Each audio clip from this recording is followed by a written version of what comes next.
Today on the O&S Podcast, we have Christina and Ted Unkel. They are most known for being professional soccer referees, but they are also entrepreneurs. They own a gym.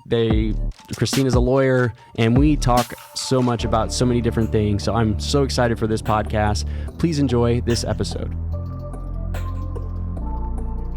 So last night, right, blowing the whistle. We have other females in the league that carry a flag on the side. But blowing the whistle, which is the ultimate of responsibility, because everything falls back on the referee. Everything falls back on us. First time in 20 years that we've had a female in the middle last night. So it was an amazing moment, and it was interesting because we know her. We're really good friends. We talk soccer all the time. They've got 3 beautiful daughters, and Quinn and them are great friends, but all of a sudden, how do you take all this in? And how do you take it in during COVID? Sure. Right? Big stadium. The nervousness of a game is always to walk out and feeling the energy and all this, and there's no energy. So we bumped into each other in the airport this morning, coming back from games last night, and just getting that little take where she's not come down yet, because we've all been there, our first of something. Sure. And you really don't get caught up in the historic moment of it. I think that's very hard to be introspective on that. Sure. Because it's that big. But it's there's a proud moment there, because they're not only just friends, they're extended family. And to see her be able to take charge of something like that is pretty awesome. So why do you think that is? Why so long in between? So you're talking about is it, excuse my ignorance in refereeing and MLS, but you called her the middle? Center referee. Center referee. So is that the head referee? Head referee. Okay. Yeah. So to relate to football. Yes, the guy with the white hat. The guy with the white hat. The one who takes charge of everything. So at the end of the day, everyone else on that crew provides the advice, the input, but they are the ones who make the final decision. So, kind of going a little to your question there about why 20 years. There's lots of different reasons. We always joke I'm the feminist of the group, clearly, by far. I know, this one always laughs. He's like, seriously, again? Is that, women in sport has always been something of an advocacy for change, whether it's in sport or it's outside of sports, this cultural shift.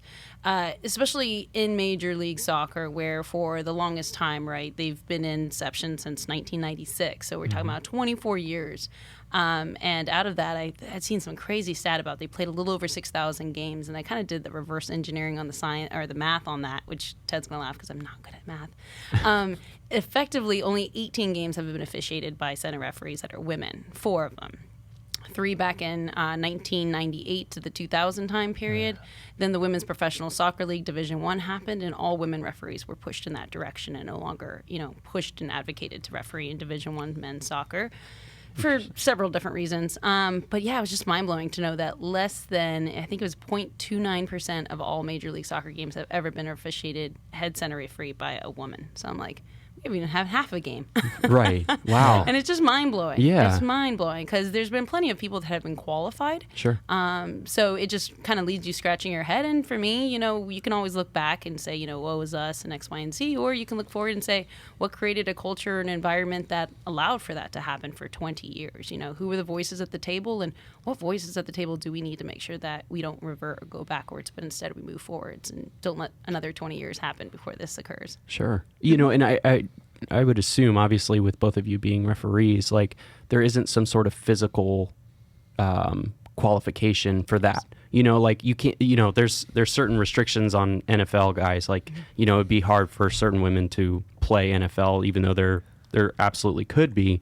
But with something like that, a position like that, you would think that because there's plenty of qualified people, they would just open it up and just not be such a big deal. Yeah. And I think you hit it on the head. There is a fitness testing. I would say soccer has some of the most highest level of fitness testing for pretty much every sport, right? We know between NHL and NBA and whatnot, essentially there's a sprinting and as well as an interval. And there's always been a men and a women's standard for you to qualify at a certain level and the highest level internationally wise. However, when it comes to league play, To qualify for men's professional Division I soccer, you have to pass the men's FIFA fitness standard test, which is an incredibly hard. It's actually a pretty hard test. I mean, people can pass it, but you got to train to pass it. But with that comes a reduction of sprint time, which there's a lot of women who can't qualify for the sprint time. But it doesn't mean that they're not qualified to referee. They just can't meet that minimum requirement, which is understandable. But I would argue, at least within our time frame, that changed, about 7-8 years ago? What's that? The FIFA fitness standard for the men. Standard? Yeah. Yeah, so within 7 or 8 years. So there was still a significant time gap before that kind of came that, maybe prevented certain individuals or women officials from being able to get into league based on that minimum fitness requirement. But that's probably the most impressive part of that story is our friend Tori. I mean, has 3 little girls, passed the men's FIFA fitness standard within a year of her third little baby girl, and was more than qualified to do so, and had to once again prove herself to be able to officiate because she had been out of the game on the professional level for about 3-4 years, raising a family. But even that, though, if it's a smaller group, it's a smaller group. But why nobody? Right. Like, you're limiting everybody. Yeah. There's 2 things you have to do. You have to pass a fitness test, and you have to have the acumen or pass like assessments on your calls or the accuracy of your calls, and that's it. Otherwise, we're male, female, we're still people, sure. And once again within that group we're referees. Yeah, that's it. Not male referee, not female referee. Just pass the fitness test. You have the acumen and say, let's go. So clearly, over 20 years, there has to be some opportunity that just didn't occur for some reason. Sure, but. Open the door for me a little bit into your world for people that don't. World. Yeah. So for the people that don't know, and you guys are Major League Soccer referees. So I am. You are. I am. Mm-hmm. Well, I do VAR. Yes, VAR. I can still affect the game. You can. Video assistant referee. You can. Video assistant referee. Yeah. And you are They set a referee. Yes. Yes. Okay. So that's a pretty elite club for what you guys do. And so open that door for me and tell me, like, how do they choose referees for a game? Like, is there a list? And they're like, I like this guy, I like this guy, I like this guy. Is there a rotation? Like, how does this whole system work? Do you ever play pin the tail on the donkey? Yes. Okay. It's not that, but it feels like that sometimes. Yeah. So to give you an idea, like there's about 160,000 registered referees in the United States. Wait, 167,000? Yep. 160,000, give or take. 160,000. Wow. Okay. That are qualified to do what you do? No. Oh, that are just referees. Okay. So you're talking about everybody from Pee-wee football to, okay. Go out to Twin Lakes on a Saturday. Yeah, okay. They're registered referees. That makes more sense. Yes. I was like, Yeah. How do you ever referee games? I know, right? No. That is a gigantic pool of people. But to give you perspective, that out of 160,000, there's maybe 90 that are in the league, and there's only 25 that blow the whistle. Out of that many, right? And there's an even smaller group of that of the people on the international panel that are appointed by FIFA, but are in your per country. So we have 5 male. Ooh, I'm losing track. 5. I'm one of those. Okay. So bring the percentages even down to that. So the achievement of last night, and even what we do on the weekends, it's a small percentage, it is cool. But once again, it's very hard to get introspective on that. Sure. Because it ends up being repetitive. Because there's a game last night. I just flew in from Boston this morning on a game last night in Foxborough. And I fly to Portland on Saturday night. And I've done this now for 10, 11 years in the league. So it just kind of feels like what I have to do. It feels a bit more like a job. And then maybe at the end, we can look back and say, wow, that was really cool to get to the top echelon of the sport that we were a part of. Yeah. But there's that saying that you never know you're in the why do you never realize you're in the good times when you're in them? You only realize it until you're past that. Sure.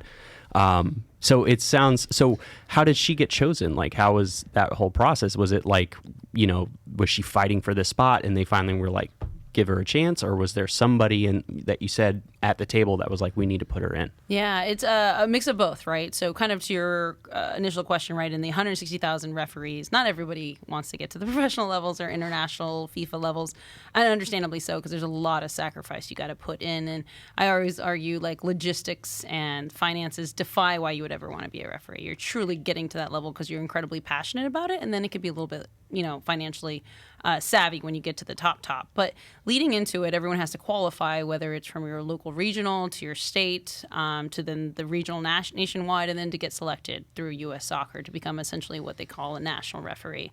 So it is kind of a climbing ladder similar to other sports and other referees in other sports as well, where you're climbing, you're doing those games, you get in the qualifications, the reviews, the assessments, and then you get into those scenarios where now all of a sudden you hit the professional ranks. And even in the professional ranks, they still have a bunch of tiered levels, right? The highest level being Major League Soccer to being like Tier 1, Tier 2, Tier 3. And I apologize, I don't remember the names because they change it every year as to what they are. But you still got to prove and qualify like throughout a year or 2 years from recommendations of your assessors, your reviewers, making sure you have the right marks, right? And that you can handle that type of a level of game. So it took her a couple years to be able to prove that. And this year set up for her to have that opportunity. And then COVID hit.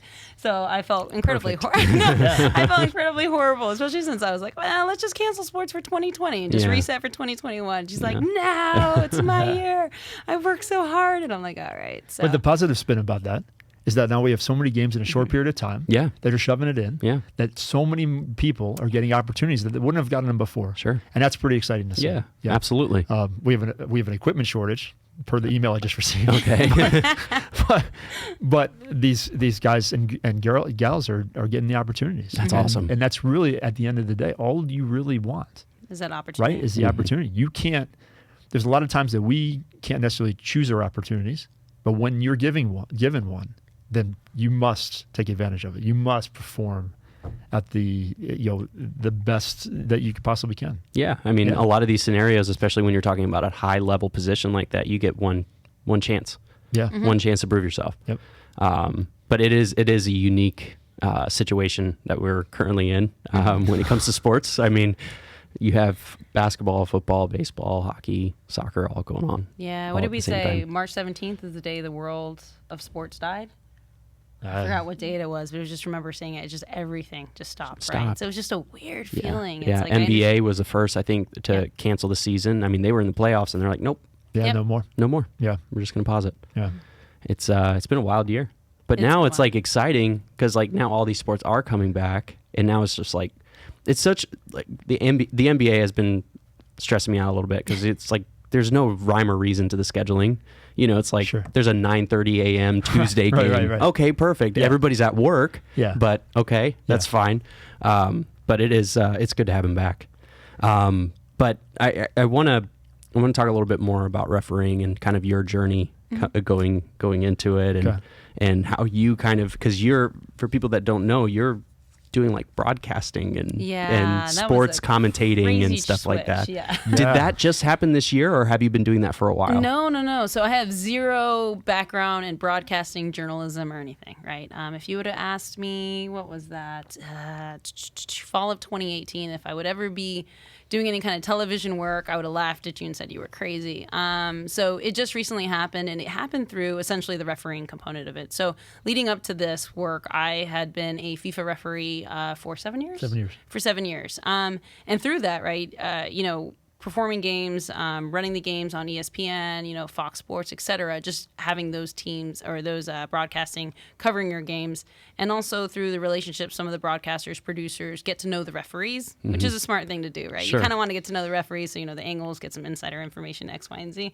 And we have a really a great producer who used to work for Fox Sports, who now works at CBS, Shaw Brown, who did a lot of MLS games, and so knew Ted personally because he would go in and talk to the refs. And he had broadcasted quite a bit of my international games, like U.S. national team games, anything like with Brazil, any of the international friendlies that came in, I would referee the majority of those. So he would broadcast them. And it was one of those things where he had this opportunity at Fox Sports for the Women's World Cup last year in 2019 in France, which if you don't watch soccer, at least maybe people have watched the Women's World Cup. Yeah. Well, because they're the actual U.S. team that wins. Sure. Right. Yeah. So. Of course. Right. Yeah. They are. And they have like the starlights and X, Y, and Z. So he had this spot, and he's a very outside the box, progressive producer who's able to, one, cultivate talent that people don't even see or even think about, but two, say, hey, like, the biggest thing about our game is that you'll have producers, commentators in all sports, but specifically in soccer, especially here in the States, where these commentators will discuss about they'll make decisions about what the referee's call was right or wrong, and it'll be completely against the laws of the game, and it's not the right considerations, but they're coming from the perspective of a player. So they haven't had that training. And so he's like, well, why are we having players commentate on the referee, and they've never had that training, let alone the understanding or the analysis as that from the legal side, or the laws of the game or rules right here in the States. It's probably better to understand that. He's like, why don't we just bring in an actual expert on that, somebody who has experience training and knows that. So he had actually reached out to Ted first and said, hey, would Christina be interested in doing something like this? Which I'm pretty sure between Ted and Liz Lowe, a friend and business partner of mine, they took me kicking and screaming into the broadcasting world. Really? Yeah, exactly. That's what everyone says. They're like, why wouldn't you jump in and have opportunity, especially since you go from not doing it to doing for Fox Sports, so major broadcaster. Mine, it was a bit of a kind of a balance. Do I want to give up my officiating career on the international side of it, or do I go into this broadcasting opportunity where no one's gone before on a referee component of it? So it was one of those things where it was like this soul struggle decision, what's my purpose, mission, X, Y, and Z. This wasn't my path. I think my path was to get to a Women's World Cup as a referee. It ended up being my path to get to Women's World Cup as a broadcaster, which was right. We always talk about, you can have a plan, but your plan's not even close to what the bigger plan is. Absolutely. And so you sit there, and so it's funny where I'm just so pigeonholed, and I'm like, no, like this is going to be it. I mapped it out since I was 18. And then everyone else is looking at me like, yeah, this girl's crazy. Like, that makes no sense. So it's been a wild ride, and, it's one of those things it's taught me again that, tear up my plan and just go with the flow and know that there's something bigger than I could ever imagine or think of. So this broadcasting component of now I'm doing CBS for what is UEFA, the European Leagues champion in Europa, which are considered the best leagues in the world. Yeah, arguably the best soccer in the world. Yeah. So I went from zero, no idea about broadcasting, to covering like the three major. Hey, they threw you in the deep end. Yeah. So they obviously trust you. Yeah, we got to just check off the Men's World Cup and we call it a day. I mean, it was one of those situations I didn't even realize you did that. You texted me like, I'm broadcasting right now. I'm just waiting for them to score the goal and then we'll be over there. And I'm just like, what? Yeah. You're refereeing right now? No. So that was a complete curveball, but that's an amazing opportunity. Yeah. I mean, that's really cool. Yeah. And it's brilliant along the way because it's so foreign to us, right? Sure. We had no idea behind the scenes. You just think the magic of television, you put it on a camera, people sit there and talk about it, and you get to the end product. But being able to do this to know Shaw and getting a call in a hotel room in Dallas to turn into, do you want that opportunity? By the way, the U.S. men's national team is playing at Raymond James. Do you want to come up on our invite to watch the game from the truck, from the Fox truck, right? So now we're in there and you see chaos. It's organized chaos, sure, but you don't know it's organized until the end when people are screaming and go to this shot and go to this, and it's amazing how it's put together in the end. Yeah. To the point where because of COVID, Champions League and Europa League were postponed. So we're having lunch in the Village, at good buddy of mine's restaurant in the Village on a Saturday afternoon, and it's a text negotiation going on because the games start on Wednesday. And Give sure me enough, leverage. Give me leverage. Yeah. And sure enough, boom, it's all settled at the end, almost by the end of lunch. And by the way, we'll ship you your ring light and your control board, and it'll be there Tuesday. So be ready. Yeah, so be ready. Hey, can you turn a room in your house into a studio? Yeah. This is crazy times. Yeah. It's so wild to me, like all the things that we're just we've exploded in a sense of like even just remote, like what we can actually do remotely. Yes. Like, I mean, you have giant tech companies shutting down their offices because they realize like, oh, people don't have to come in. Right. They can work from home and they're actually more productive. Right. This is completely changing everything as we know it. So just even have that ability like, hey, we're sending you your lights, your stuff, be ready. Be ready. Yeah. Yeah. So I think you said the surreal moment was broadcast, because there's a pregame hit, watch the game, postgame hit, do the pregame hit, be on live TV, go down and do the laundry, and then go back. Right? Like that's a surreal moment. I'll start cooking dinner and I'll be back. Yeah. Just have the iPad next Have you to had your daughter come into the shot at all? No, Okay. not yet. Okay. I do lock the door. You know it's bound to happen It's at bound least to once. happen. Yeah. I do lock the door. But she thinks it's fun. She understands the concept of it. She sees me on TV and she sees this ring light and she's like, all right, I'm ready for mine. And she'll sit there. And I'm like, I don't know how good this ring light is for blinding you right now. It's probably fine. I know. I was like, we might need to get her out of this light. We've got a lot of lights around us, so it's probably fine.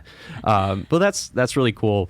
So to transition to you, like as a kid, were you like, I want to be a referee? Absolutely not. Okay. No, So- no. I mean, I Just one of those journeys, like you said, you never imagine, where Someone- life's going to take you. Yeah, someone bumps you on the road, and either it's which is funny because the referee in charge of today's final match was like the only reason I started refereeing because I was complaining about the refs. My mom told me to be quiet or go take the ref course. And I was like, funny enough, that's my story too. There you go. Yeah. So yeah, I was a baseball guy. I still am. Like, I'd rather watch a baseball game over a soccer game. We may need to edit that part out Yeah, if you want to keep your job. Sorry. No, no. He does that. He goes, anyone watch the game? And everyone's like, yeah. huh? And the group and our group of referees, like that's like taboo. Like, do not go there. A good friend of mine who referees in the league from Calgary, like all we talk about is baseball.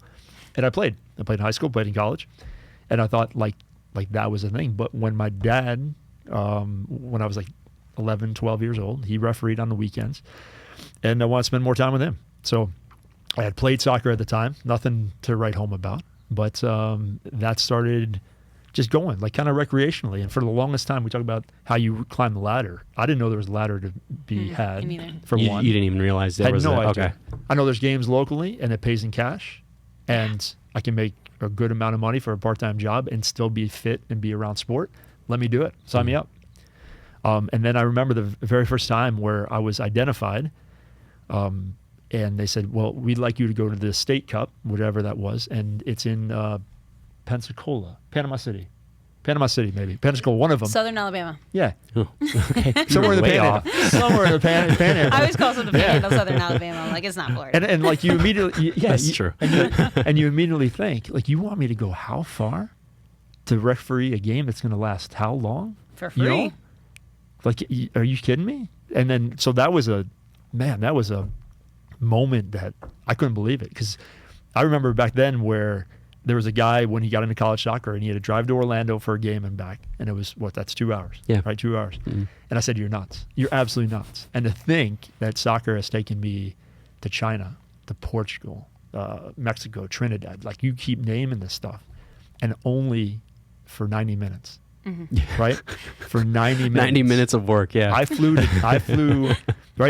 China, landed on a Saturday night, refereed 90 minutes on the Sunday, and flew back the next day.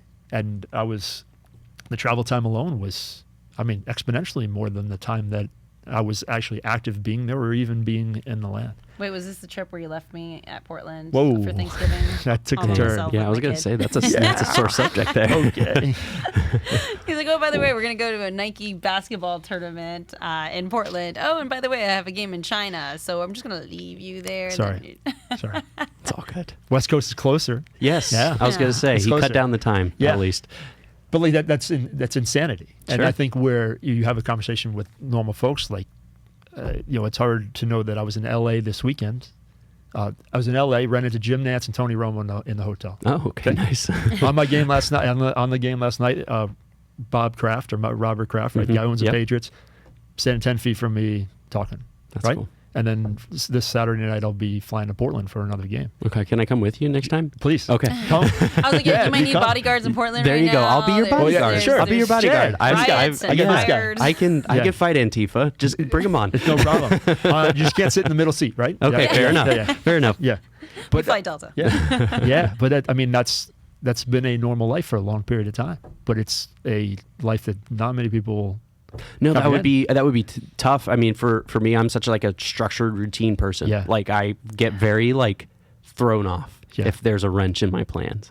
And so that how much of it, they give you some sort of a heads up, right, before they call you for a game? Not right now. No. because Not of right now. because of COVID. So listen, this they had to adjust because the U.S.-Canada border is closed. You don't think about what impact is happening. Yeah. There's 3 MLS teams in Canada. Yeah. So MLS has withheld the phase 2 schedule up until for next week, it just came out on Tuesday. They won't make an exception for something like that? I mean, if they're testing all the players? Well, that's the thing. They don't know where Toronto was going to be. And now they found a home in Hartford. Okay. Right? Yeah. And Montreal has found a home wherever. Okay. But how do you do that? And talking with the Montreal guys last night, well, if they want to bring in a player, they can't get a U.S. visa now. Mm-hmm. I mean, it's this domino effect of... Logistically, it's a nightmare. It's a bit of a nightmare. Yeah. So normally we have, say, 21 to 24 days notice. Okay. For domestic soccer. For international soccer in this region, it could be not a major tournament, they could tell you and they'd be like, hey, we need you to be on the plane in 48 hours. Oh, jeez. Yeah. Yes. Christina, I remember that you had availability. Can you be in Guam in 8 days?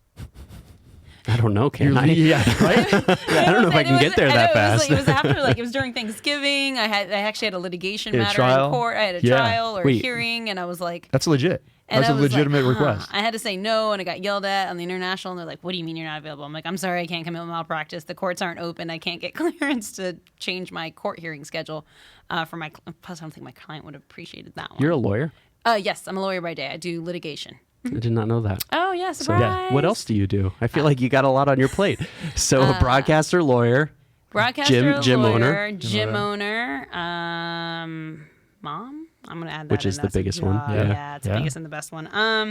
What else do I do? Well, the refereeing side. Obviously. The refereeing side of it. I'm a serial entrepreneur. I like starting businesses. I love businesses. I love startups, and I love nonprofit. I guess I like purpose-driven. Organizations I work with, nonprofit or it's business-wise.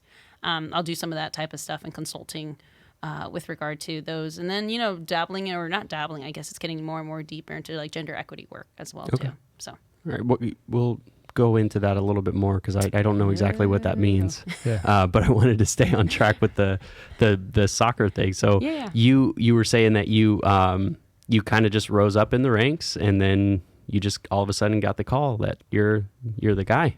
Yeah. When you realize that there's a ladder, or there's a pot of gold at the end of the rainbow, then I think the athletic competitiveness that you've, like as a youth, I was playing baseball and wanted to be his best, right? Make all-star teams and get recruited and go play and keep playing and get drafted and all that. And once you realize in this referee world, like you're an athlete too. Sure. Right? Absolutely. And there's a top echelon, and you don't give thought. Well, especially in soccer.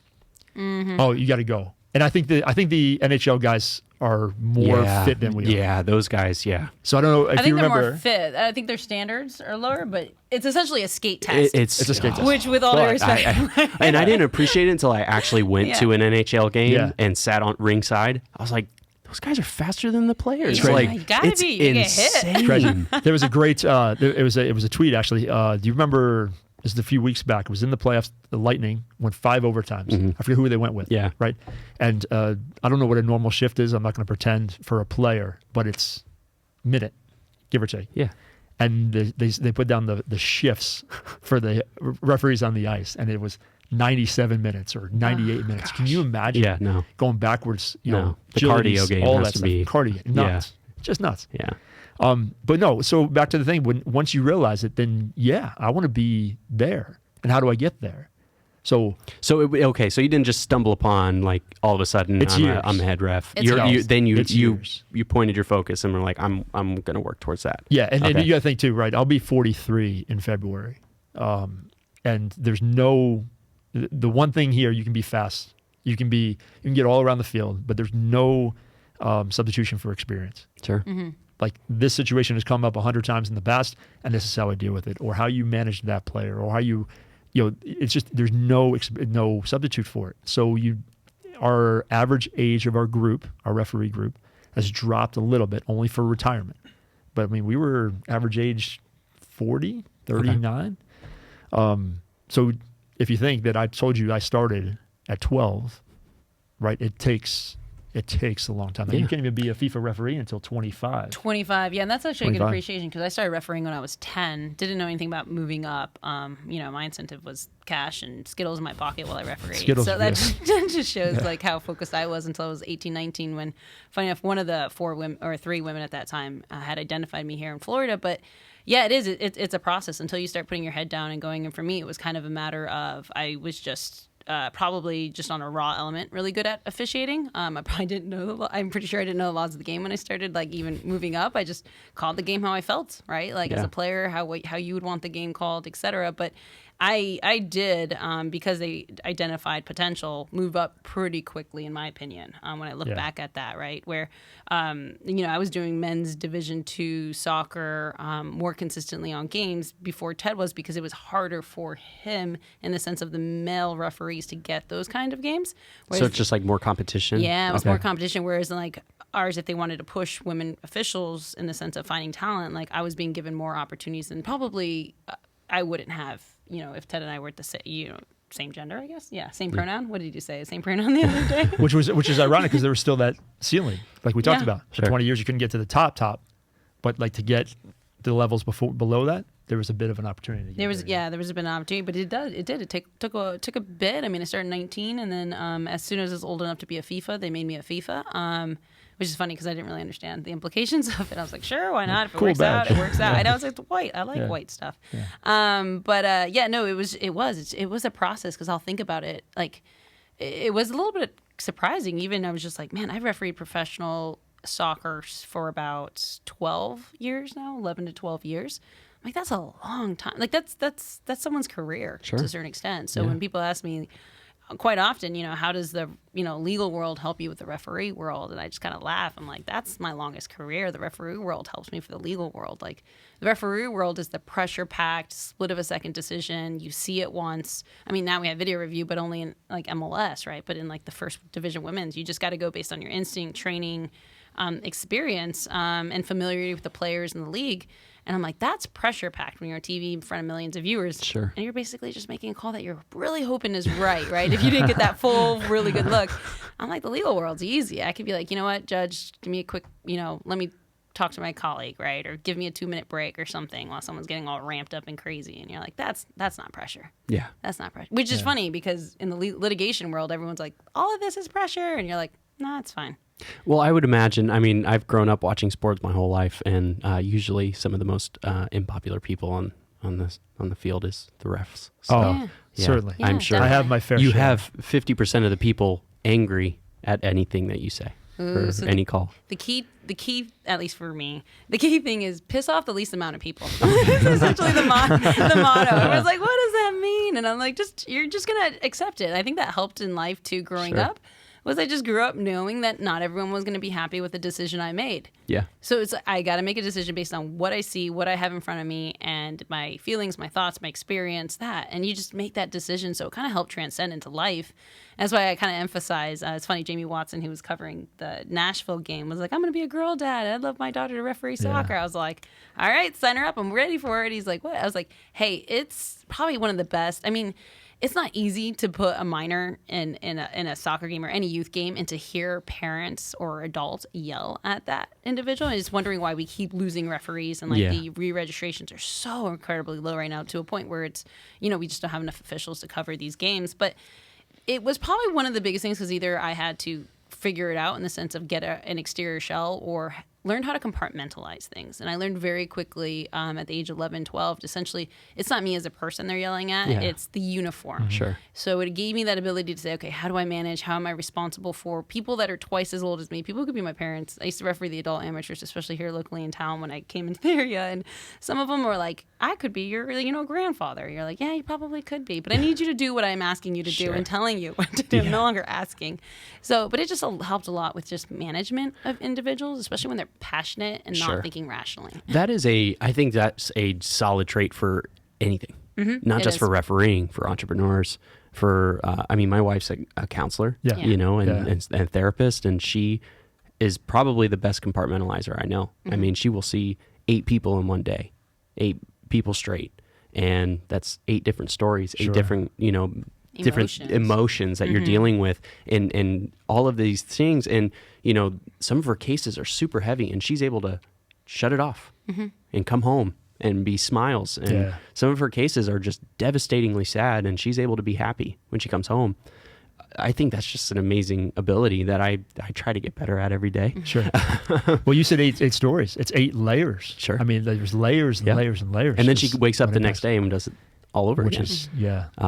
So it's a superpower for people. For me, I'm really trying to get better at it, and I think I am. She's trained me a lot in that sense. But it's such a valuable thing to be able to do. But I have to ask. Soccer, obviously, or do you guys call it soccer? Do you call it football? I mean, I love it. In the States, soccer, me covering right now Champions League and UEFA, I call it football. Football? I'm like, yeah, football. And then for me, I spell it like the Spanish way, F-U-T-B-O-L. Okay. Everyone's like, no, it's F-O-O-T-B. I'm like, I can't. It's just, that sounds wrong. Sounds like looks wrong. I know. I was talking to an attorney on the phone, and he was messing around with Georgia Tech right when they beat FSU and all that stuff a couple weekends ago, and he's like, so do you watch football? I'm like, American football or real football? Well, the international football, the non-American, it makes more sense than American football, the name. It did. But how do you guys deal with the overreactions of injuries as soccer? Oh, like the whole flopping and such? Well, yeah, exactly. Yeah. There's just entire, videos dedicated to showing soccer players. Neymar. There's a great meme. That exactly. He's like the worst at it. Like he's, rolling. How do you guys deal with obviously they're being super dramatic. I mean, we're starting to see it more and more in the NBA too, though, by the way, which is just getting ridiculous. Yeah. It's like, what is this, soccer now? Like everybody's just kind of referencing soccer. So how do you guys deal with that, like from the referee standpoint?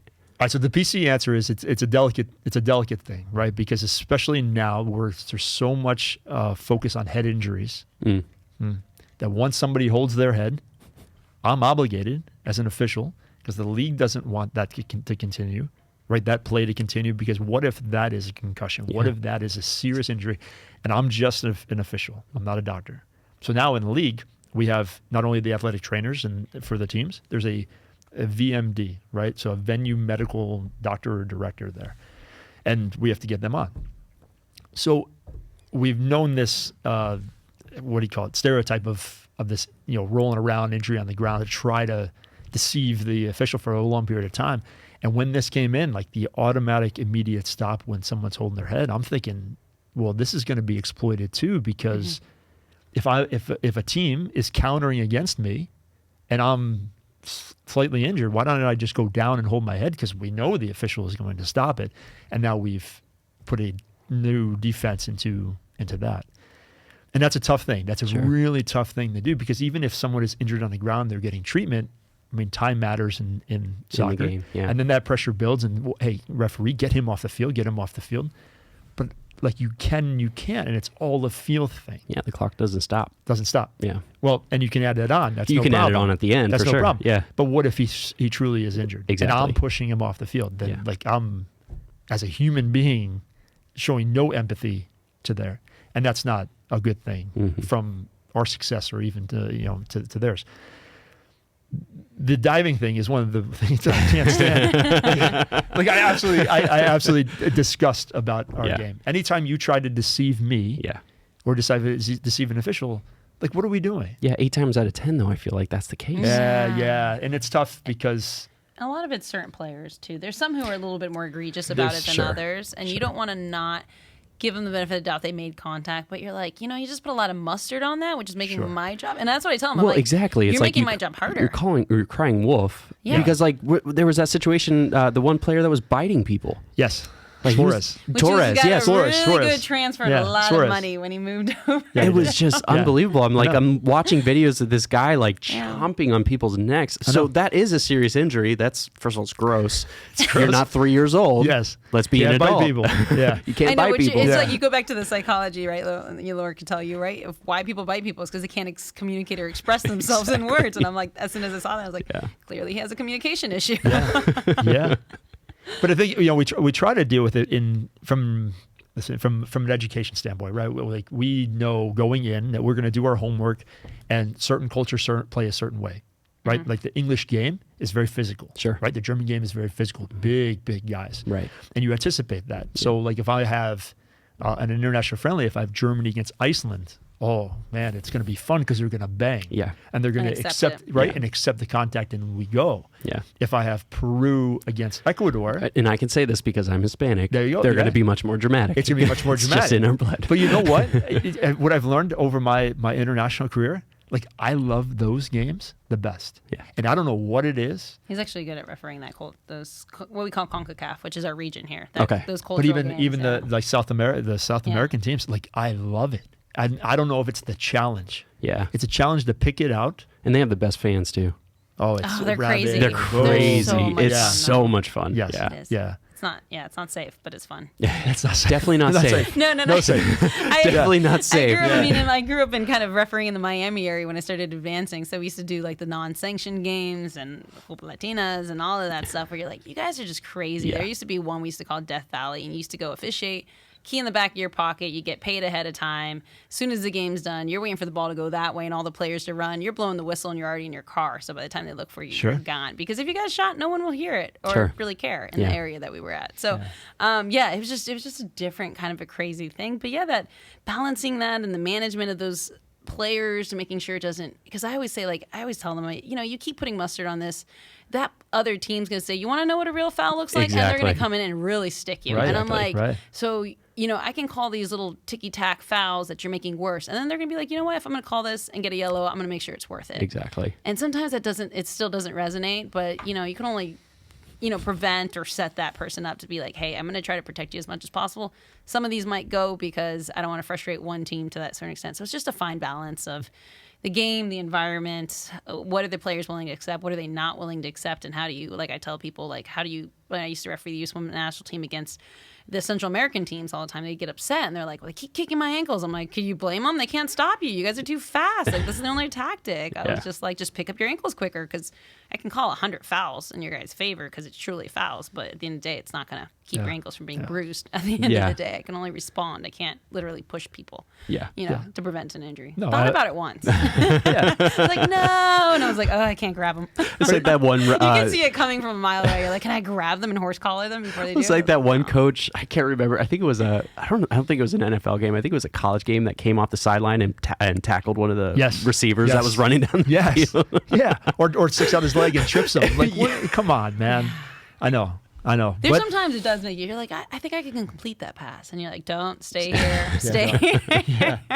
Like, no one's getting to that. They don't see that play happening. But so what has been the biggest, like, the most memorable game that you've officiated? And I'll ask you the same question too, but I'm gonna start with her. Do you know yours? Yeah. Oh, let Mine's him go. Okay, so you can two right now. So well, we can talk top two. You can have two number ones. It's fine. Yeah, so I'll take the two then, if you're going to offer it up. This is edited right now. No. So one of the most recent, I got to do the Madrid derby last year in MetLife Stadium. Yeah, it's the first time that Real Madrid and Atletico Madrid played each other outside the country of Spain. Yeah, MetLife, where's that? New Jersey. Where the Giants play. Yes. Yeah. Okay. I'm a Giants fan. They haven't been so playing it was much, like a trifecta really. Then. Listen, I've been in the stadium before, and it's really exciting for me. So, like, in the league, NYCFC plays in Yankee Stadium. Huge Yankees fan. So when we go in, while we walk the field, I'll go sit in the dugout, in the Yankees dugout. That's cool. For 10 minutes, just to take it all in. Yeah. Right? There's so much history there. Yeah. Like, there's just... And I'll go look at the bullpen, because that's important. I think that's important. And if you guys want to go check the goals and see if the field's okay for our game tonight, go do that. I'll be over here. So in being in Giant Stadium, I was born in Jersey. That's another kind of tie there. And then it was the best players in the world. Yeah. The absolute best. And it was such an amazing, like, the way the night played out. I had the family there, which was great.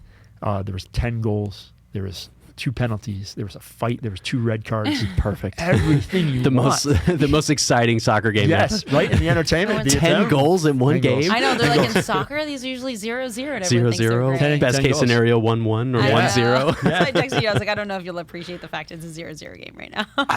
Although I think soccer is taking off more and more in America. That's tough, man. I really do. At least I think it's a World Cup cycle. It's like whenever the World Cup it definitely comes. has a World Cup effect. Yeah. For sure. So man, I wish we had a World Cup right now.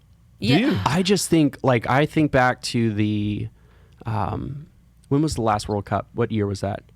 Well, what is World Cup for men? So 18. 2018. So the one that was 2014. Yeah. I remember that one, and it being such like a unifying thing, like within our country. Sure. And then when the women's, the last 2 women's World Cups, man, I just felt like everybody was like rallying behind the women's team. That's a good point. It was such a like.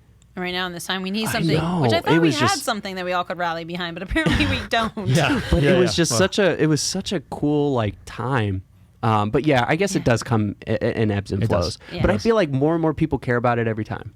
At least in my opinion, at least in my circles. Yeah. More and more people care about like soccer. I know we should be like, we do, but I'm like, no. There's better bars than there were 4 years ago. So that just allows more people in, and they can go. Yeah. You're also like exposing yourselves to other countries that like soccer's like. Correct. You know what I'm saying? So by comparison that's America's still it's not even close. It's not even close. But like think about like I feel like I know most of my friends that have little kids, they put them in soccer. Yeah. Sure. But where does that gap go? Because nobody else has college soccer. That's not a path forward.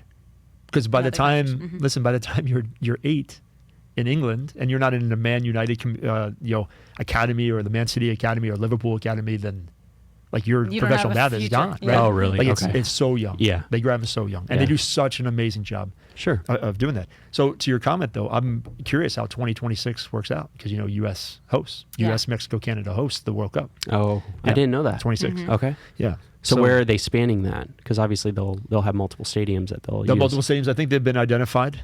I think they've been identified because they were in their original pitch. So it's the places you would expect: L.A., Miami, New York, Chicago. Okay. Yeah. So kind of all over. Yeah, the major ones. Mm-hmm. Yeah, that's cool. Yeah, that's exciting. I didn't know that. Yeah. So 94 was it 94, right? 1994. Like when it was here, we went. My dad and I went. Remember going to games up in Orlando in the Citrus Bowl. That's cool. Right. I was 5, so I don't remember. I know. Sorry. Okay. You don't play the Age game either. Neither do I. Him and his friends like, where were you? And I'm like, don't play that game. Don't play that game. You're not gonna want to know the answer on that one. Well, and to follow to kind of put a cap on the answer from before, the second one was 3 years ago was in China because their FA Cup final was it's their most important soccer game domestically there. They do a first leg and a second leg. So the second leg determines everything, right? It's the end of season, best of the best thing. And they have historically, at least recently, not used domestic referees to do that. So I had gone over for a regular season game. They were trying to implement video refereeing. So me, 2 Canadians had gone over. And my performance in that game, could never have known. My performance in that game, like 3 weeks later, I get a call from head of refereeing in China and says, we'd love to have you referee the FA Cup final second leg. Oh, nice. Yeah, which ended up being in Shanghai, against 2 teams from Shanghai, and the like loony stadium, like just awesome, like everything that you want from. They're like when we go in to walk the field before we even warm up, the stadium's packed and they're jamming. And really? The whole thing was fantastic. And the hotel was attached to the stadium. So you can hear all this stuff building up as the day is going on. Is soccer pretty big over in China? It is. Okay. Yeah, it is. And they've got a ton of big money owners that own other clubs. Do they have other sports there? I mean, basketball probably. Yeah, basketball. Basketball. But that's probably about it, right? Soccer and basketball? Baseball? I think they have baseball. Oh, yeah, obviously baseball. They're actually really into their sport. So I think that was your first exposure to the Far East. It was. I called it the Far East, but I got into a couple tournaments there for FIFA. I'd been around that environment, and it's just they're really, really into sports. And one thing I do appreciate anytime I'd gone to a tournament there was the attention to detail. Oh, yeah. Is so impeccable over there, and the like hosting. Like it's an honor to host on the Far East. So like when they host an event, I mean, think of everything: cross your T's, dot your I's, and add a couple of commas, right? Where people ignore the commas. Like they do all of that when you get out there, and you're just like, they know how to host things, even from like the littlest of the referees and taking care of the referees, which a lot of people forget about the referees. It's something to be appreciative, and it's just I think with Beijing Olympics. Yeah, I was going to say the Olympics. Yeah. They said that was incredible. They go, some people said, some of the fireworks, might have been, superimposed on TV graphics, etc. I'm like, I don't know. I went for the Youth Olympics in Nanjing, China. Yeah, Nanjing, China. I was there for 40-something days, but I was just like, I'm telling you, like their opening ceremonies were ridiculous. I thought that was a true like full Olympics. I'm like, so if that was just the Youth Olympics, couldn't even imagine what the real Olympics felt like. No, I remember it was like unbelievable. The Bird's Nest Stadium, like I think that's what it's called, Bird's Nest. Bird's Nest. Yeah. I remember it was pretty incredible. Yeah. So what are your top two? So you guys made me marinate. So I actually kind of have three, and I can run through them real quick. Well, the first How long is fun. this podcast? As long as we want. Well, the first one's just funny because I had at that point in my career, you didn't have to be a FIFA referee to referee international games at that point yet, and they had only done that for the women's side. So I had done a couple of fourth officials as the person who stands between the bench and supports the center referee and the rest of the team. For a couple of officials, one specifically, Carrie Seitz, who's the most decorated referee of all time. I lost track of how many Olympics and World Cups she's done, and she was essentially one of my predecessors and kind of helped me train me on the pitch. So I was super lucky to have her. But I'd always just been their fourth. I was always the kid, right, on the matches. I was always the fourth and, checking the balls and just running around and doing that stuff. And then I get this assignment that comes through. It's like, hey, you're going to be on Portland match, USA versus Canada. And Portland, it still is, but especially back then, is like the center, I argue here in the States, is the center for soccer and passionate, rabid fans. Like when people turn on TV, it's the reason why usually Seattle and Portland and now LA are always the ones on TV. Yeah. Because the environment is just incredible. And so I got this assignment come through. I'm like, all right, sure, why not? Didn't even really read the full email. And then I double-checked it like 24 hours later. I was like, holy smokes, I'm not the fourth official. I'm not the kid. I'm actually the center official, and it's on major ESPN. So the first game they gave me out of the gate with a whistle was on ESPN, USA-Canada, and that was right after USA defeated Canada in the Women's World Cup or the Olympics off of that goal that just ignited everyone and made like USA-Canada women's national teams hate each other. It was like a last-minute header by Abby Wambach. I was going to say, I feel like I have a memory of that. You would have seen it because it was right like the top. Everywhere. It was on a Wheaties box somewhere or something. They won the ESPN Awards, which is funny because I just did some speaking engagements with Abby, so it was just kind of funny to relive these moments. And but that was it was one of the first games back, and I didn't realize, it doesn't sound like hatred, but the competitive, the rivalness there, and everyone's like, what? Okay, this is such a huge assignment. And they're like, what is like the number one thing you're most afraid of? I'm like, dropping the ball. And they're like, what do you mean? I go, when you walk out of the stadium, especially there in Portland, the ball is on a stand. TV cameras are directly at you. And you're leading the charge. Everyone's watching. And you have to pick up that ball off of that stand. And then this stand had a rotating one. So you could see the ball rotating. And I'm like, I could care less about the game. It's just like, don't drop that ball.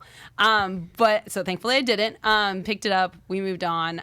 I can't remember anything about that game except that nothing controversial happens, which is we always say, like your first major game, just fly under the radar and get it done with so that you get a second one. Yeah. So that was just memorable for me because, it's not till like in the past couple of years that I really appreciate the magnitude of that assignment. That was probably good because I was super naive and ignorant. I was like, all right, let's soccer. Yeah. But just quickly the other two, and the next one is essentially I had been I received the assignment for the final of one of the CONCACAF tournaments. Ooh, do you remember the name of it? That's how memorable it is to me. But Central Americano? Yeah, the Central American Caribbean Games. Yeah. Thanks. Yeah. So it was a long thing. But it was a Caribbean match. And the reason why it was a CONCACAF assignment, and the reason why it was memorable to me, and it was in Veracruz, was because how they selected the final referee for that match, or essentially was they had a room of all our peers. And they said, here are the top 3 referees of this tournament.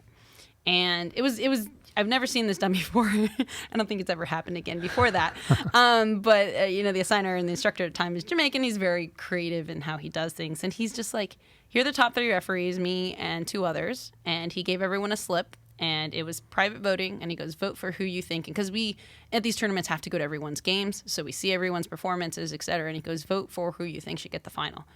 And so I'm sitting here, I'm like, I'm the American referee. I'm clearly going to lose because, with all due respect, there's 2 Central Americans and all their colleagues are all Central American. And just based on politics or favoritism or friends or whatnot, I'm not going to get it. And, when they counted the votes, I was a strong winner on it. Oh, nice. And to me, the reason that was important was because I was like, it was my peers and my colleagues who had picked me over performance, over, friendship, over this, because they were able to vote without being seen exactly who. So that game meant a lot, and it was very cool because I had a Cuban assistant referee. My American assistant referee who was with me at that tournament joined me as well, and then I had a Costa Rican fourth official. And so they came in a lot because it was in Veracruz, and so soccer fans in Central America are crazy because that stadium was packed. Yes. And I was like, what? I was like, all right. This is life. This is life. Yeah. And it just kind of felt like I was a little bit back in Miami where there's just that adrenaline rush and everyone's speaking Spanish. It was, Mexico versus Venezuela, and Venezuela's just crazy. Love the coach. He's psycho, though. I've seen him at other tournaments, and him and I get along because I just tell him he's crazy to his face. But that was probably the biggest thing because it was my colleagues, my peers who picked me. So that was kind of a major thing. And then my final one, which was probably what I anticipated to be my final international match. It was actually here at Raymond James Stadium nice. Last year, March 2019, in a tournament they call She Believes for the U.S. women's national team.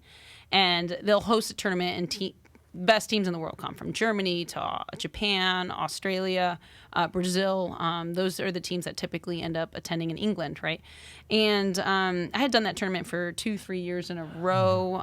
It was probably the first tournament I came back after I had a little one, Quinn. So that tournament was always meant something to me. But because of the CBS or the Fox Sports at that time gig, I knew that by accepting a broadcasting role that I'm probably going to lose my international badge because of just internally people may not like what I'm doing. Mm-hmm. And so that did turn out. In fact, I did lose my badge in 2019. So I walked into that Japan-England match right before the USA-Brazil game, knowing that was potentially my last ever international match. It was just like, ugh. So I try to appreciate every single moment of it. And so I'm like, oh, right now, kind of all teared up because technically, that was my first international match ever. Was at Raymond James with a friend of mine. We were running lines. We have no idea how to be assistant referees. That's harder than being a center referee, in my opinion.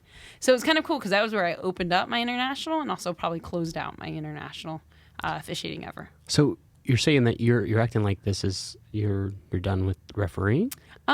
Just the international side. Just the international side.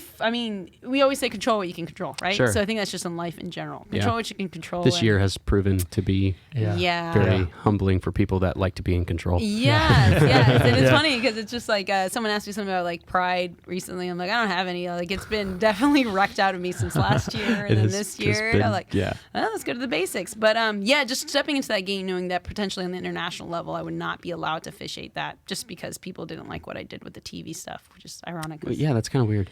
Yeah, there's like this code of ethics in officiating not to necessarily comment on other referees or critique other referees. Gotcha. So there was that sense and that feeling. Sense. Yeah, but it was one of those things where anyone who had done this prior to me, which was maybe like 2 or 3 people, and usually not in the States, it's usually in Central America, where they would just destroy a referee and their performance. And I'm like, how do people not understand? That's not my heart and that's not my value. Like my value and what I wanted to do, and it was funny because, right, we complain about things and then you get an opportunity and you're just like, all right, I can't complain if I have an opportunity to fix it. And my biggest thing is bridging the gap.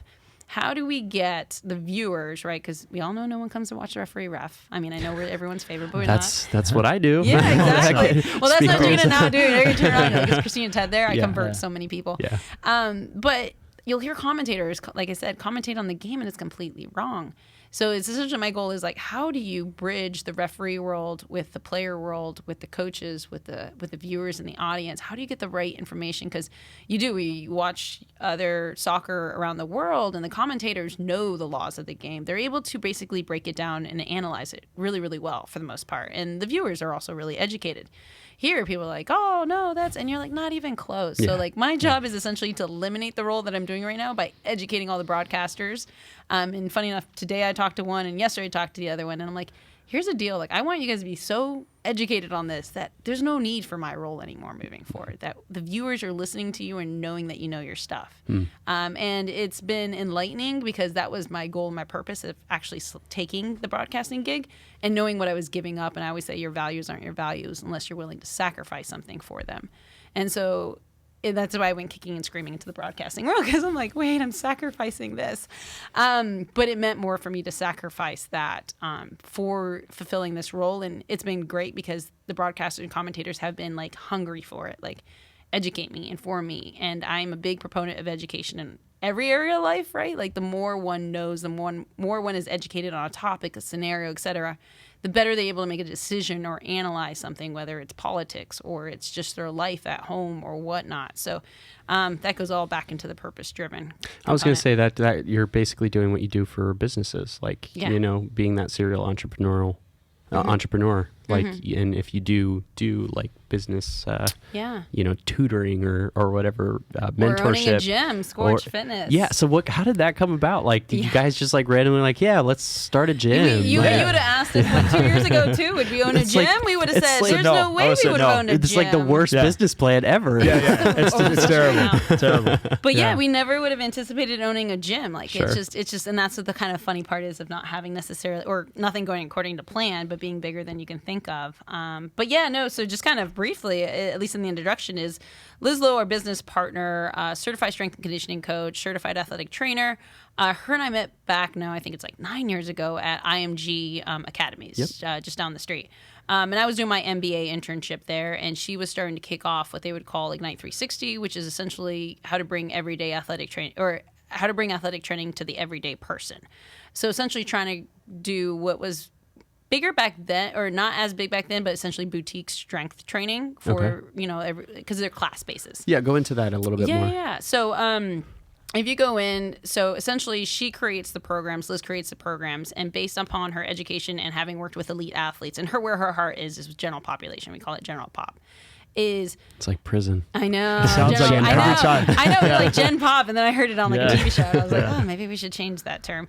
But essentially, she'll create strength programs, which essentially in a kind of more catchphrase, HIIT workouts, but are based upon all the different parts of sports science, right? When you talk about anterior, posterior, lateral, right? Making sure they hit every single muscle component of it, making sure you hit stabilizers, making sure you actually have a comprehensive program where you're actually getting strength training out of it, but it's not the one where like, I went on Google and you're going to do 500 burpees today and run like deadlift sprint. Like, no, because you're not going to be able to recover, rehab, and continue to train on it every day, kind of thing. So it's really taking that athletic training and the sports science behind it to essentially, and what we love is it's essentially 5-minute warm up. It's always funny when people come for their first class. They're always just like, we got to warm up. We got to like skip in our warm up because we have turf and everything. So everyone's like, haven't skipped before. They're like, are we sure we're supposed to? And you're like, do you watch athletes? Athletes skip. We're like, turn on the NFL. You'll see the athletes skipping on the sideline. And we're like, it works on this, and, preventative for, the biggest one for general population is, calf injuries, running injuries, knee injuries, hip injuries, right? You just hit all those different elements. So we're like, okay, how do we warm those? So we have a warm up. Then you go into about a 45-minute program that is like 4.5 minutes and 3 different sets on each. And there's a coach there, and all our coaches are trained to be able to help with modifications. If for some reason, your hamstring's killing you and we're doing deadlifts that day, they can do a mod that still targets the muscle but doesn't put necessary strain. So it's not just a cheerleader. You actually have essentially personal training in a group setting for 45 minutes based upon these programs that are based on the sports science of it, and then a cool down. So recovery is our biggest element. So if we talk about, I guess, the 4 pillars of Scorch, it'd be endurance, strength, power, and recovery. Okay. So those are things where, we know as athletes are incredibly important. And then what we love, going back to that purpose side of it, is Liz had coined as the Deadlift Effect, which I don't know if I could tell you here in person why we call it the Deadlift Effect. But essentially what it comes out to meaning is, you teach someone to be physically strong, and everything else in their life transcends. From mental strength to confidence to being there for their family to business productivity. So it's thinking of what's the one thing that I can do such that by doing it, everything else becomes easier. Exactly. Have you ever heard the term eat a frog first? No. Sounds like a David Blaine. I told Quinn never to kiss frogs, but... Who was it? Mark Twain? I can't remember. It was like, if the first thing you do in your day is eat a frog, everything else is easy, something like that. Yeah, everything else is I think it's Mark Twain. Yes, or Ernest Hemingway. One of those two. I love quotes. So I'm going to go look that one up. Yeah, look that one up. Eat a frog first thing because everything else will be easy after that. And so that was like one of the things that I like. That's why I started training early in the morning, because it was just like, I'm going to get the most difficult thing done today, and that's just going to be train, and then everything else is just you get it out of the way, and then you feel like you're like, check, I completed it. So I have no stress on me in the sense of not having taken care of myself, and it's your time. I always, we tell the trainers or the members, and I'm like, time block with yourself. I go, this has been something I've been doing recently in the past year or two, and it's the most fascinating thing where in your work calendar, if you can or not, you just put like an hour, you're like unavailable meeting. Nobody asks you what you're meeting about, and you're just like, yeah, I'm actually working out but it's so that I have my mental sanity so I can be Sure. productive. Yeah. Nobody ever really asks you, oh, what's that meaning for? So you don't violate that hour time block that you're going to work out for. Yeah. So it's been a little small trick that's worked, but I know it's dependent. Yeah, it took me a long time to realize the importance of sports science. And the only reason I repeat that is because that's what we call our department in the refereeing world. And it's only the Major League Soccer referees and now just a tier underneath that get access to that. So for the longest time, I'm refereeing and I'm going out and I'm doing my games, and maybe I run a lap or two or do whatever I think I should do. And then that difference between being employed as a referee, because now I'm technically a full-time salaried referee, and having a what do you call it? Prescribed workout. Have a prescribed workout that's pushed to me every single day that includes recovery.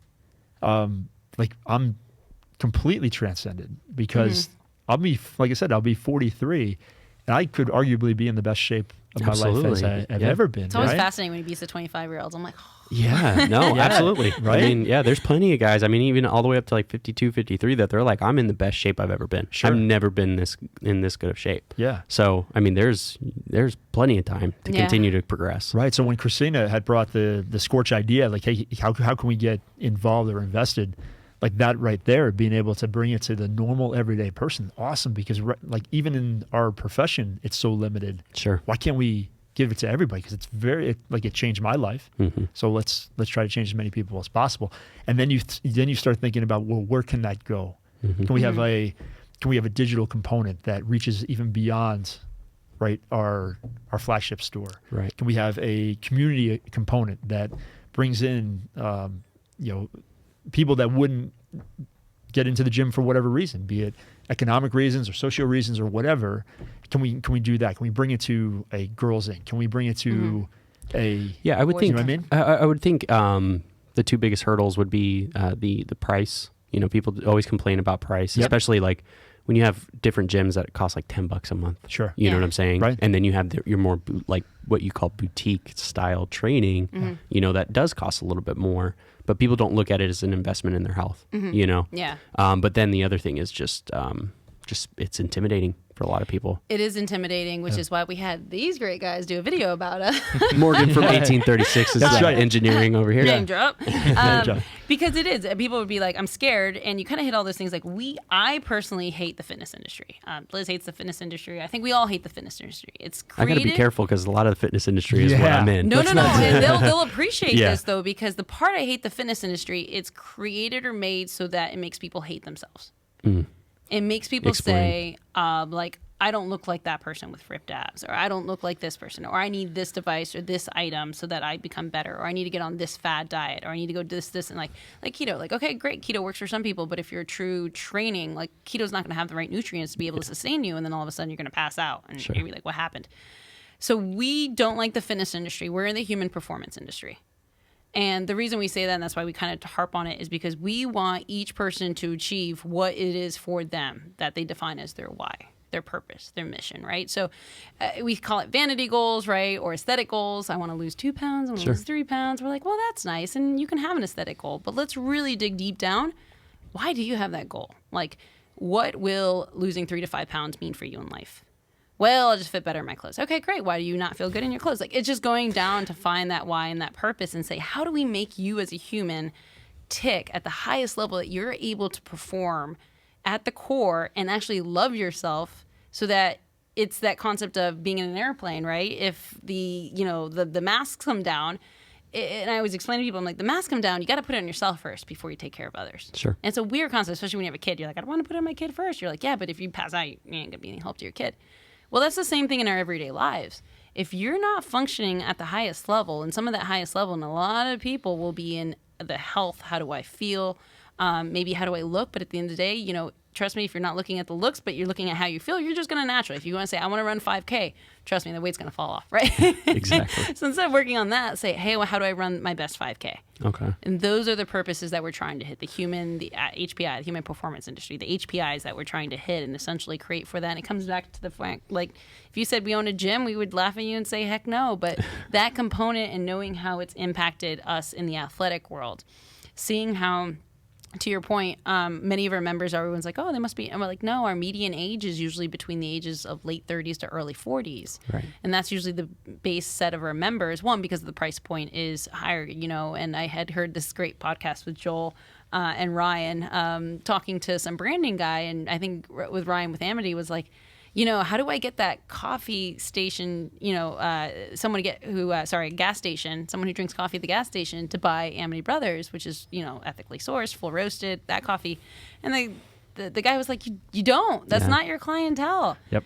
You're like, your clientele is the person at Starbucks. That's who you're trying to get. And so for our business model, that's a little bit more there. But then to Ted's point, and one, it helps to have a lawyer as an owner, because I know how to create 501. I know I can imagine. I know how to create 501c3s in my sleep. So for me, and I'm like, how do we, if this is such a big passion for us and we know the impact it has as just an individual, how do we get this into the hands of those who can't necessarily afford that price point but who need it? How do we break the poverty cycle? How do we fill a void that essentially a lot of nonprofits can't fill, right? So like I love Girls Inc. We're going to start working with them. Their tagline, strong, smart, bold, right? The strong element is like, how do we fill this strength, the education, the resources? Because the families they attend, or a lot of the families that attend there, are what we call ALICE families, assisted, low income, and employed. So the parents are working 24/7. Sure. Probably only one car, not able to get them to sports, X, Y, and Z. So they get to this after program at Girls Inc., which is incredible, that teaches them a lot of life lessons. That's cool. So like, how do we fill that strong? But not just for the girl, but how do we provide that content, which is maybe a little bit of a hybrid of bringing the girl in at the high school level, but also providing digital content so the parents can have access to it, so that they themselves can then feel strong, empowered physically, and then it just starts transcending. So that's our way of where we can see that impact, so that, Scorch Communities and the nonprofit created like that in May. And I was like, we are going to get this in, because it is. Boutique gyms don't have diversity. How do I do a clothing line that's 501c3? Ooh. We'll talk later. Oh, yeah. Bombas has an aspect of it, so we will talk. Yeah. For the longest time, I've been thinking, ever since I started O&S, it's been like, how do I have some sort of philanthropic side? And the first campaign that we ran was actually during COVID. We did 20% of all sales went to Project Cure. Yep. And so Project Cure was I did a lot of digging as far as good organizations to partner up with, because you're putting your name, your brand towards that. But that was just a really it was a good time. And I just haven't taken the time to actually invest and actually see what's a good lifelong brand partner that we can do that with. Sure. So yeah, I know that. I listened to your podcast on the way back from Orlando, getting COVID tested. Oh, no way. Yeah. Oh, certainly. Which one? Oh, we get. When you did the one you did with Joel. Oh, yeah. Oh, okay. Yeah. Nice. So it was excellent. Nice. Excellent. Yeah. Which, by the way, we get COVID tested every 24 hours, so I we bet. would know Oh, in a man. heartbeat. It was just crazy, because in the sports, a friend of ours was like, I referee sports because I know I can get COVID Free testing. COVID testing all the time. Yeah. I was like, that's crazy. But it is. There's so many businesses like that. Yeah. Or I think the businesses that are growing and thriving, especially in this time period where something as simple, or not as simple, but as like Tom's, right? You buy a pair of shoe, another pair of shoe. I forgot the term. They made it for mainstream. It. Yeah. Correct. They made it mainstream, and maybe leave it to the millennial age. And I'll always say that. I always say I'm a proud millennial, especially when I'm speaking to an older group, and everyone just kind of laughs. I'm like, I'm a proud millennial because we're always looking for purpose in everything. Absolutely. I go, that's just it. And once you figure out how we tick, then just in your corporate world that may not have purpose, or it does, find the purpose and just tell your millennial what it is. Especially since millennials are starting to take over on the managerial side in corporate world. Yeah, we're coming up. Coming up, watch out. But no, it is. I mean, I think if anybody ever has that component, not just to do it seasonally, to say, hey, we'll donate X amount or teddy bears or something. I would love a more concrete partnership. Yeah. That it's always there. Sure. Because it's made me think about, hey, there's this cool pair of shoes I can get at Cole Haan, or I can get a pair of shoes at Tom's. Well, I just think as a corporation, as a organization, you just have that responsibility to get back to your community, whether it be locally or nationwide, whatever it may be. But I think a lot more companies are doing that. Yeah, I think it's so. it's becoming more and more that social responsibility is there for sure. So I love the program that you guys, with even just the investment back into the community and back into the impoverished portions of the community. I think that's amazing. Yeah. I have to try Scorch. Seriously, come doors on are out. open. I Doors are open. I keep saying it, Max but then at all 16. my friends that go, they're like, I felt like I was going to throw up 3 times. It's okay. Ryan, you got buckets. Ryan goes continuously. Yeah. I forgot who he got took. buckets. Yeah, we know. The only number 1 rule at Scorch is no throw up on the turf. You can't. Okay, fair you enough. Can't throw up on the turf. That's it. I can control it for a little bit. It's so tough to clean turf. So if you want to throw up on the other stuff, no problem. Yeah. I just got into boxing. Yeah. So that's like my latest obsession. Yeah. And I've been training in the gym for a long time now, Yeah. probably close to like 8 years. And I get bored. Yeah. And so it was just like I really want to like be a bodybuilder. I don't really want to go anywhere further. So I was just like trying to like look for something, and I got like in the last year and a half I got really into MMA. Really into MMA, and probably because of all the Joe Rogan and Fighter and the Kid that I listened to, and Fight Island. Yeah, Fight Island. It's my favorite. Dana White is a genius. That was a great concept. I Yes. agree with you. Everyone's like, Fight Island, I can't believe them. I'm like, I don't know. I think it's pretty good. No, it's a great idea. Great marketing. Yeah. So is I'd Fire watch it. Festival. Yeah. Until it wasn't. No. This is going to be a little bit more planned than Fire Festival. Okay. That dumpster fire of a festival. Yeah.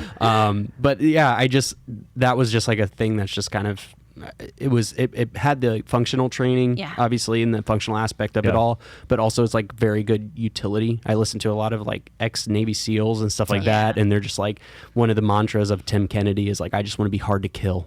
Okay.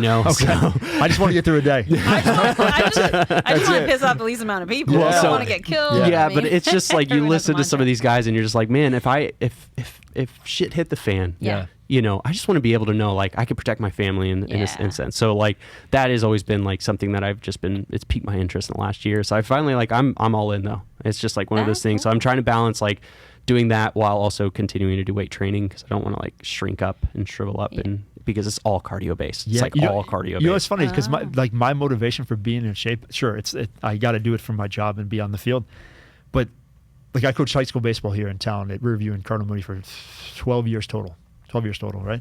And now we have Quinn who's 4, and like I need to be competitive. I need to be able to throw her in a pool or get in a race with. We had real quick. We went to Key for the Cure event. Okay, this is a good story. Key for the Cure event when it was hosted at Saks over at UTC. Okay. Dressed to the nines. Great night. Great cause. Everything about it. Capitol Grill is right next to it. We went there afterwards. Had some friends with us, and a good friend of ours, Sally, her 18-year-old son, had come and joined us that night. And this is right before Halloween. And he was shooting wild boar out in Mayaca. So he comes into Capitol Grill in camo. Oh, yeah, nice. Camo gear, face painted, and he didn't come through the front door. He came through the bushes. Through the bushes, Like, right? Come through. Well, you didn't see him there. No, I didn't see him until he popped up. Yeah. So in any case, he 18-year-old kid's got full of piss and vinegar, for lack of a better term. Yeah. And he says, "So, are you fast?" Like, yeah, I'm fast. He says, "Let's go race." So we did. I'm like, because that sounded like a good idea. So we'll go out in the UTC parking lot. I'm in whatever shoes, like dress shoes, suit, that kind of thing. He's in camo and sneakers. And I beat him. Nice. And I'm like, So that's Ted's why. This is why. Because anytime some 18-year-old kid comes up and says, "I need to race you in a parking lot," There you go. you got to be ready, right? Well, it's I want to be ready for that 18-year-old that says, "Hey, I want to fight you." Yeah. Okay. Let's go. Let's go. There you go. And I think what kind of one thing you hit, because that's people always ask, right? You can have your programming, you can be similar to other kind of gyms, is like culture or the community is huge at ours. So it's just it's incredible in the community that you walk in, and it's not like where it's like, right, cheers, everyone knows your name, but it's the people there are just incredible. I think because they all tick and the mindset's the same. A lot of them are business owners, like big businesses in town. So I think their point is get in, get a workout, not have to think, because they know it's already been thought for them on that stuff, and they know they're safe, and that Liz has created that for them.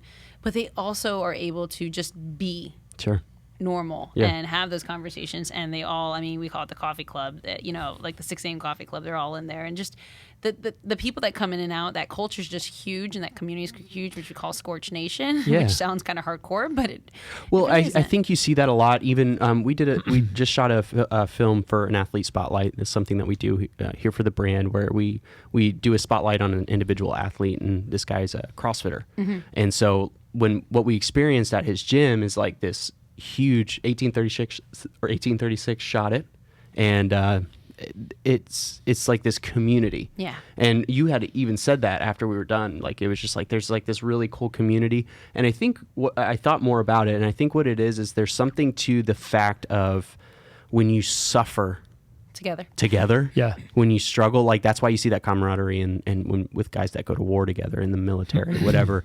It's that struggle, that community struggle together. I think it's just a bonding experience. Yeah. You know, it goes back to our tribalism. Like, we're suffering, and we that's part of my concern with even just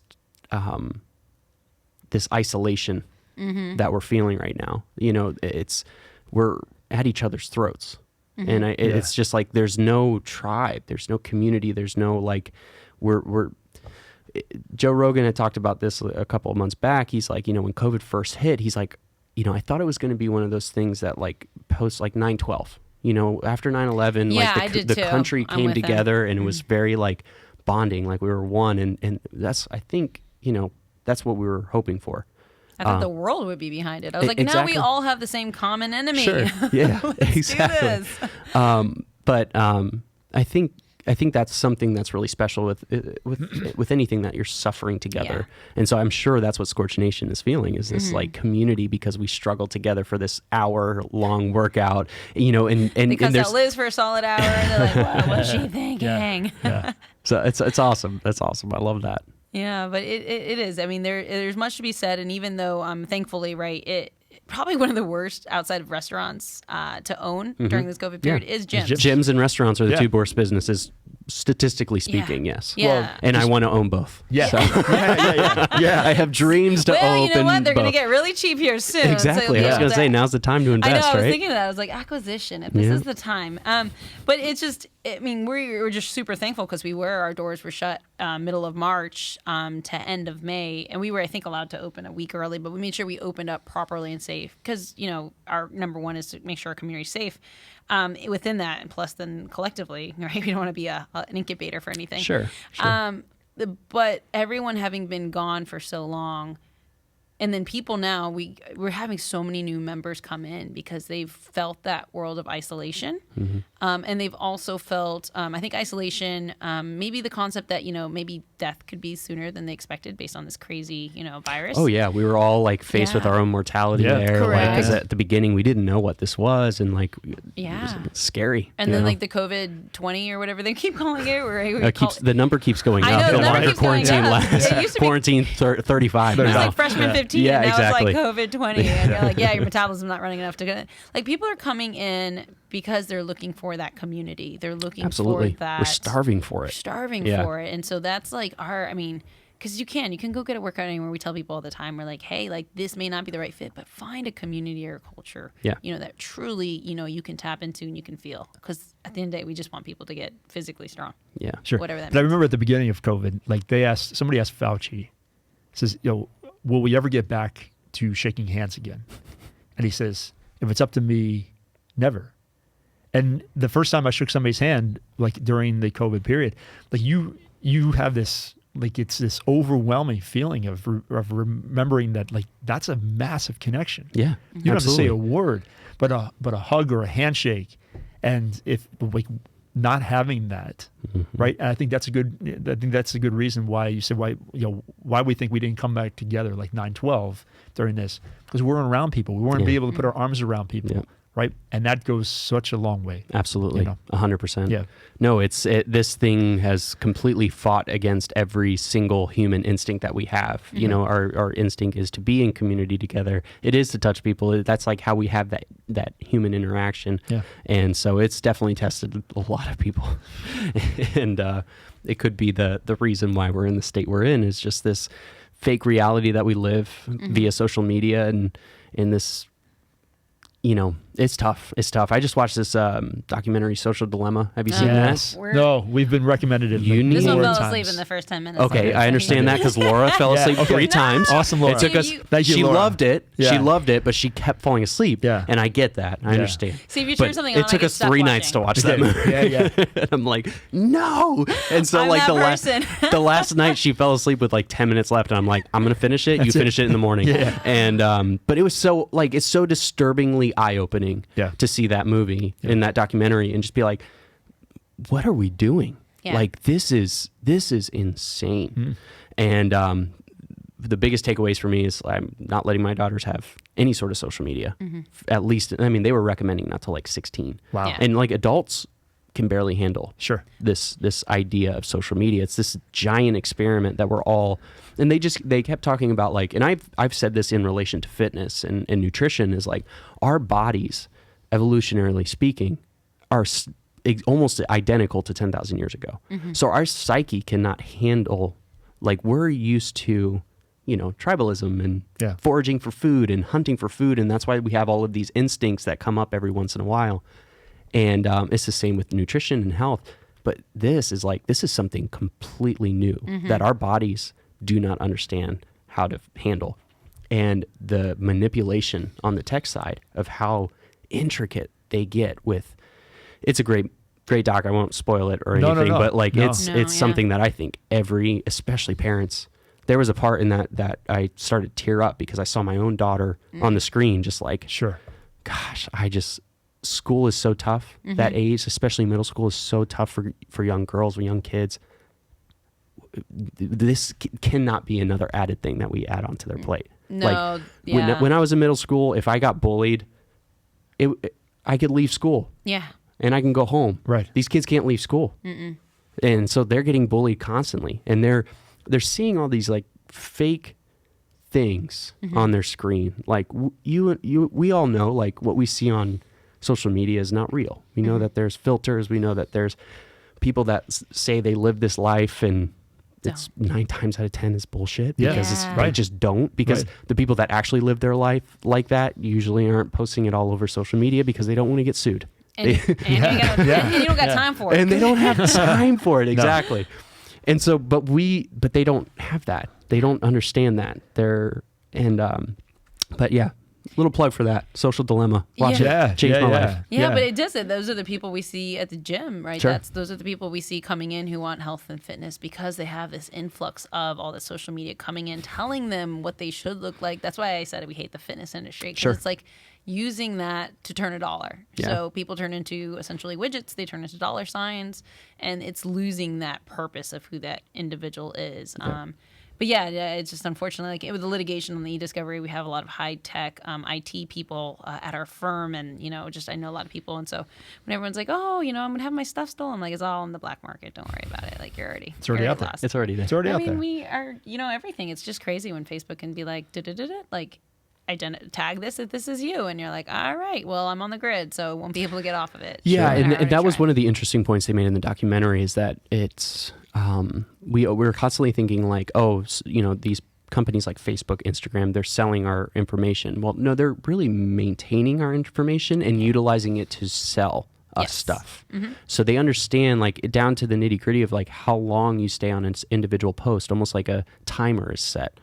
And so they know like the things that you hang out longer on. Yeah. So they're going to put more stuff like that in your feed to constantly coming you back for that IV drip of cortisol or whatever it may be, like that. So Ted, that's how I got the Blend Attack. Just saying. Exactly.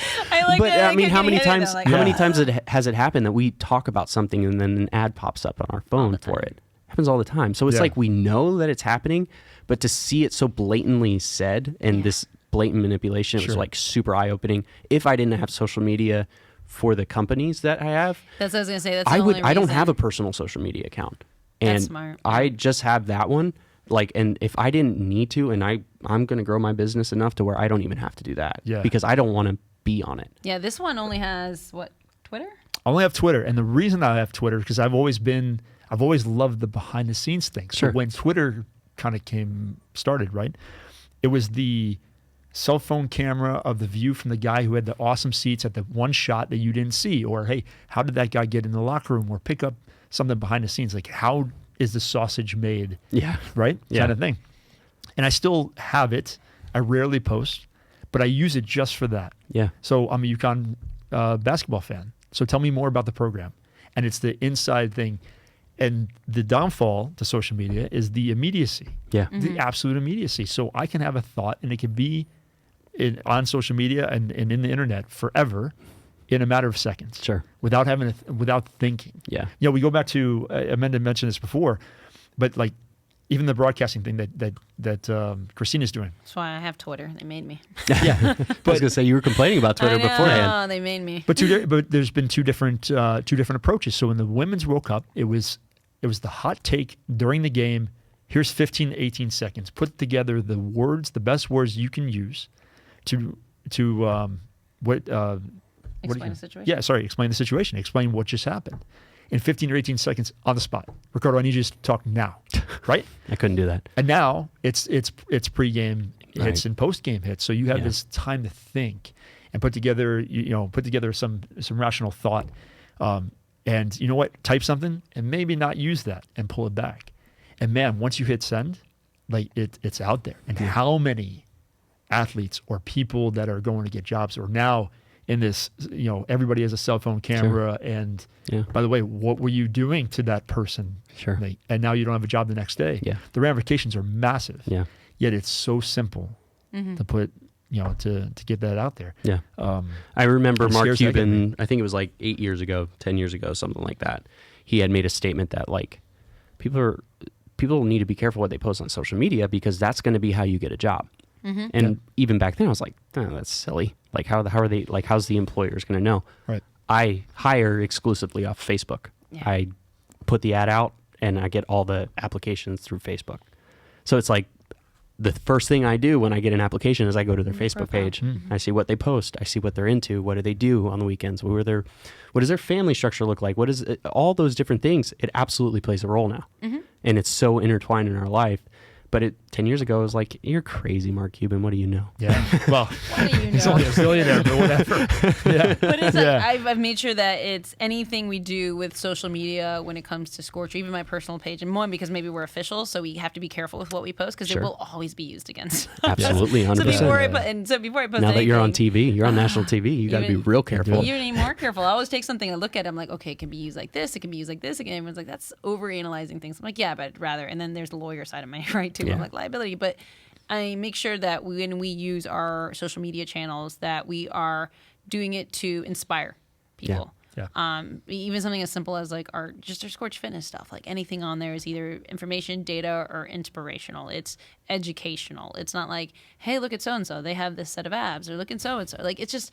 I don't want to create what's already an issue out there. Is this create of FOMO or fear of missing out, or like kind of to your component where back in the day, if you weren't invited to that birthday party, you didn't know about it till Monday or Tuesday. Exactly. And now you actually get to watch people enjoying themselves at a birthday party you weren't invited to. So it's just one of those things that I think there is going back to that social responsibility and social good of companies to, yes, have all this data on individuals, because I understand you still got to sell and make profits and numbers and nothing wrong with that. But also, how can you use that for good to inspire those who you've already captured their attention, to create essentially cultural change, a mindset change in a positive as opposed to a negative that, can help more than just what you're doing there. It can have those, I call it like the ripple effect, right? Mm-hmm. And just have bigger impact in that way. So I 100% agree. Mm-hmm. Well, I think that's a great place to end. I think we've been going at it for an hour and a half now. That was really quick. I don't have to be anywhere until 9 a.m. tomorrow morning. So,